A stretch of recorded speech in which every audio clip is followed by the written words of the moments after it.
आपण पाहतोय B News, सोलापूरकरांचा मनामनातील।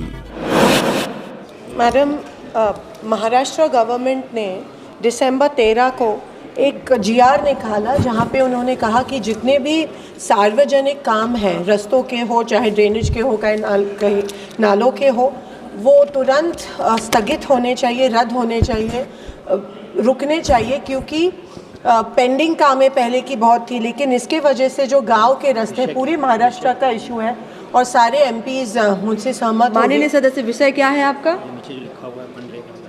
सार्वजनिक कामों का जो जीआर है वो नो मनरेगा आपने जो यहाँ विषय दिया है मनरेगा से संबंधित है। नरेगा का ही है मैम, नरेगा का ही है। जो नरेगा के काम है, सार्वजनिक काम है नरेगा के, वो रुकवाए गए हैं महाराष्ट्र शासन की तरफ से, और जो जितने भी सार्वजनिक काम है रस्तों के वो बंद किए गए हैं, जिसके वजह से दिसंबर से महाराष्ट्र में एक भी रास्ते का काम नहीं हुआ है।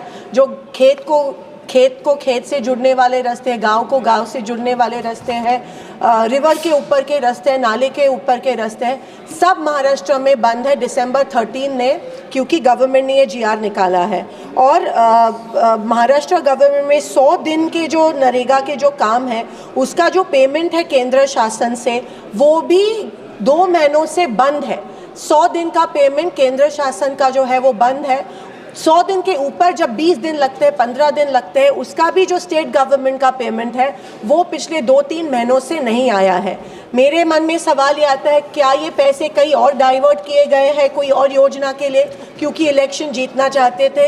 ये सवाल है, क्योंकि अगर गांव में रास्ते का काम नहीं हो रहा है और उसके लिए जीआर आया है कि सारे काम बंद होने चाहिए, तो ये चिंताजनक चीज़ है। और मैं आपके माध्यम में से सरकार को कहना चाहती हूँ कि ये जो जीआर है उसके ऊपर आप तुरंत स्टे लाए, ताकि महाराष्ट्र में जितने भी पानन रास्ते, जिसको हम पानन रास्ते कहते हैं, सार्वजनिक कामें शुरू हो, तुरंत ये जीआर को स्थगिति मिलनी चाहिए। ऐसे में आपके द्वारा निवेदन करती हूँ। धन्यवाद।